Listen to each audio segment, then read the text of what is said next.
Inanunsyo na ni Pangulong Ferdinand R. Marcos Jr. ang pagtatanggal ng price ceiling sa regular at well-milled rice sa bansa, epektibo ngayong araw. Sinabi ito ng Pangulo matapos ang pamamahagi ng bigas na nasa 1,000 benepisyaryo ng Pantawid Pamilyang Pilipino Program sa Taguig City. Ayon sa Pangulo, ang pamamahagi ng bigas ay patuloy na hakbang ng pamahalaan para matiyak na may kakainin ang mga kababayan nating hirap sa buhay at mapapatatag ang food security sa bansa. Ang mga bigas na ipinamahagi ay kabilang sa libo-libong mga sako ng bigas na nasabat ng Bureau of Customs sa Zamboanga kamakailan.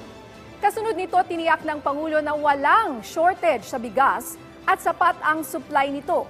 Nauna nang inilatag ng DTI at Department of Agriculture ang indicators para sa pagtatanggal ng price ceiling sa bigas.